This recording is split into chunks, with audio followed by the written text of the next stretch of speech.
Normandy, 1944, a German Panther commander scans the horizon through his cupola. Open ground ahead, maybe 3,000 meters to the next tree line. No enemy visible, no muzzle flashes, no sound of artillery. He orders his driver forward. Within half a minute, rounds start raining down at sharp angles. Fire that comes plunging from above, punishing anyone exposed. Infantry in the open collapse. The commander seals the hatch. His vision reduced to narrow. Slits in the armor, the advance grinds almost to a halt. He never catches sight of the weapon tormenting his column.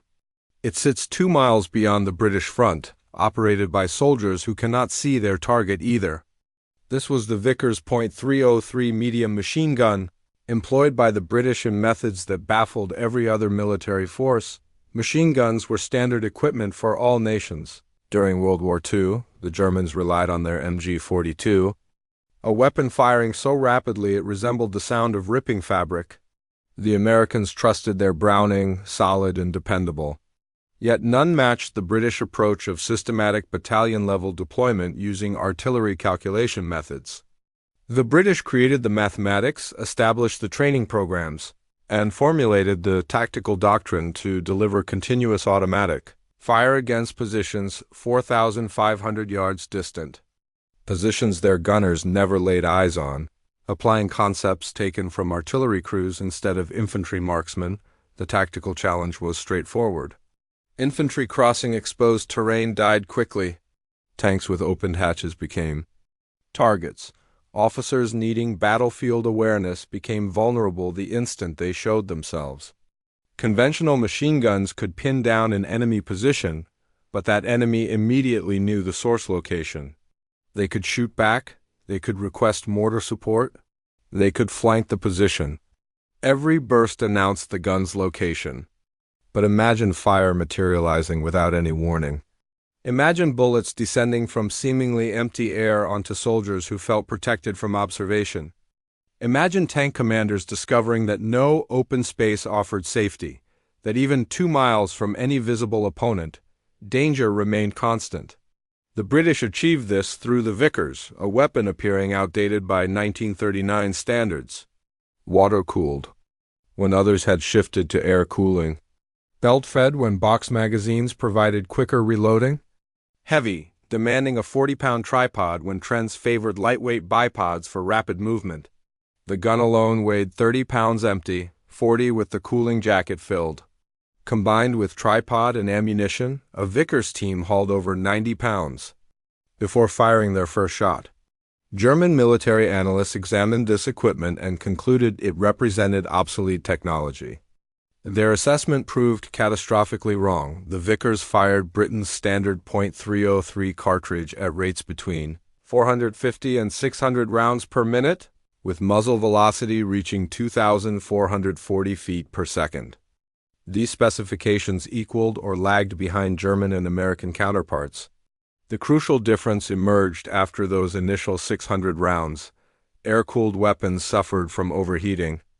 During extended firing, G-42 crews replaced barrels regularly, typically after several hundred rounds of intense bursts. Teams carried extra barrels and asbestos gloves for rapid exchanges, but those moments created exposure. More significantly, German tactical philosophy viewed the machine gun as a maneuver element. High firing rate for psychological domination, then forward movement. The weapon supported the squad. It never functioned as independent artillery. The Vickers water jacket contained 7 to 12 imperial pints. Water reached boiling point after roughly 600 rounds of constant fire. But a flexible tube captured the steam and channeled it to a condensing container. This recovered the water, allowing the gun to operate far longer than air-cooled alternatives, when crews properly managed heat, water, and barrels. With barrel changes every hour and sufficient water supply, a Vickers maintained 10,000 rounds per hour. Not for minutes, but for hours, for complete engagements. Post-war endurance testing famously pushed Vickers guns through millions of rounds with minimal performance degradation. Something air-cooled designs could never replicate, this dependability. Made possible what no other military attempted systematically, indirect fire. British tactical doctrine classified machine gun platoons as precision artillery units. The Mark V tripod included a dial sight enabling crews to compute elevation and traverse without target visibility. Range tables printed in 50-yard increments supplied tangent angles, wind adjustments, flight duration, and beaten zone measurements extending to 4,500 yards. When using later boat-tailed ammunition, gunners mastered trajectory calculations. They computed corrections for atmospheric pressure, temperature, and sight angle. They applied small, precise tap adjustments on the traversing mechanism to sweep bursts across target zones. They weren't aiming at individual soldiers.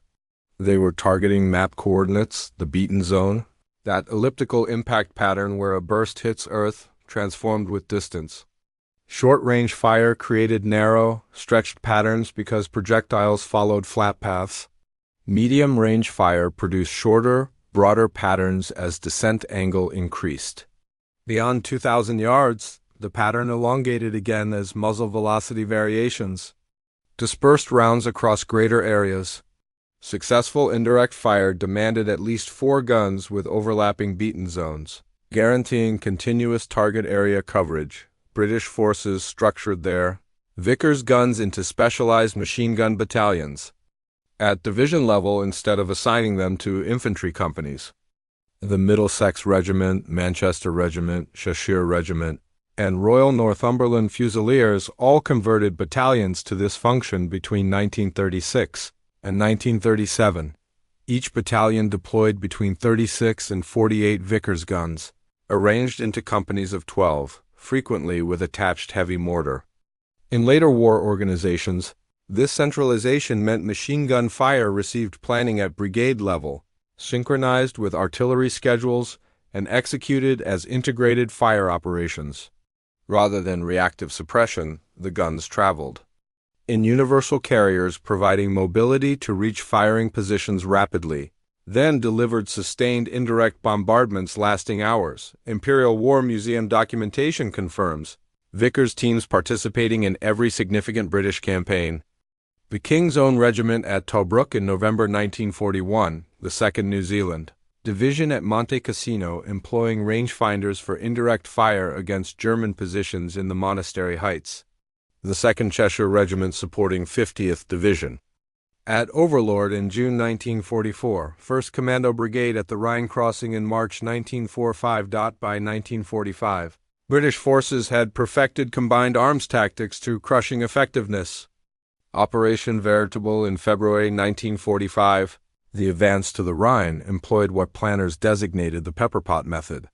This synchronized machine gun battalions with 4.2-inch mortar, anti-aircraft guns and ground rolls, tanks, and conventional artillery into integrated barrages. 850 pepperpot barrels fired alongside 1,050 artillery pieces.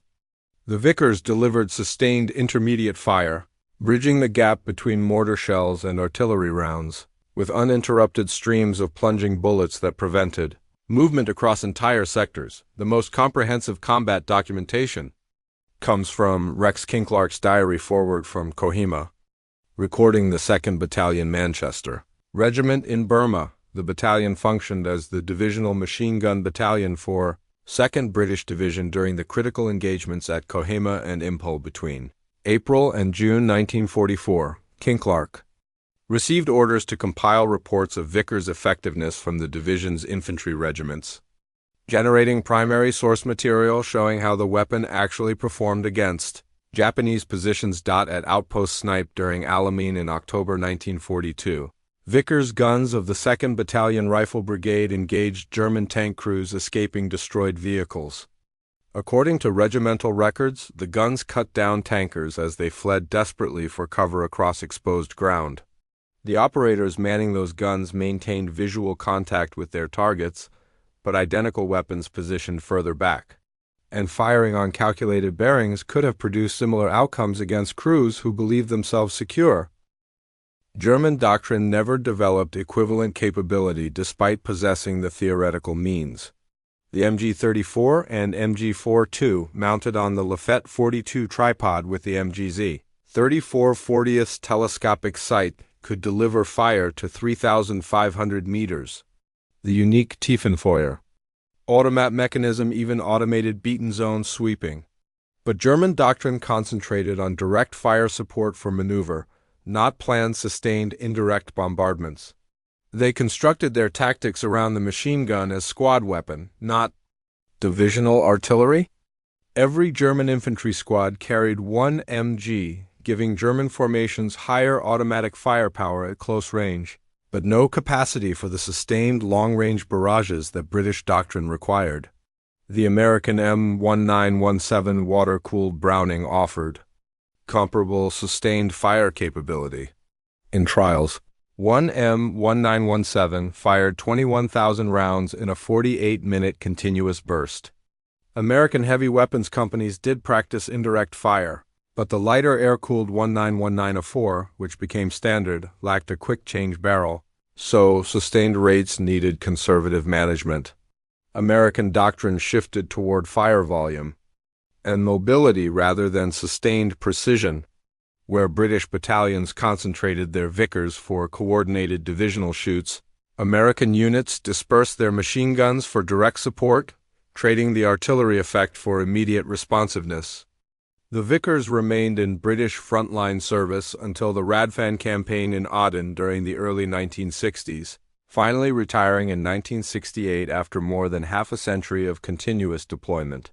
The longest service life of any British Army weapon system, India maintained Vickers into the 1980s and beyond. Confirmed reports place Vickers guns in the Syrian civil war during the 21st century, over 100 years after the design's adoption. One legend warrants mention, though academic. Research has debunked it. The famous assertion that 10 guns of the 100th Machine Gun Company fired 1,000,000 rounds over 12 hours at High Wood on August 24, 1916, creates compelling narrative. Peer-reviewed research by Dr. Rich Willis and Richard Fisher, published in First World War Studies in 2019, analyzed war diaries and technical capabilities. The actual figure was approximately 99,500 rounds from 6 guns, still remarkable for 12 hours of sustained fire, but the million-round claim was post-war exaggeration. What remains verified is this: the British developed a tactical system that transformed a 50-year-old weapon into something unprecedented, while German engineers designed the fastest-firing infantry weapon of the war. British doctrine converted a slower, heavier, more primitive design into divisional artillery capable of reaching 2.5 miles and sustaining fire for hours. German tank commanders learned to fear open ground, not because they could identify the threat, but because they couldn't. Somewhere beyond the horizon, behind terrain they couldn't observe, Vickers crews were computing angles and consulting wind tables. The bullets would arrive without warning, falling from above, striking positions that direct fire could never engage. That was British engineering.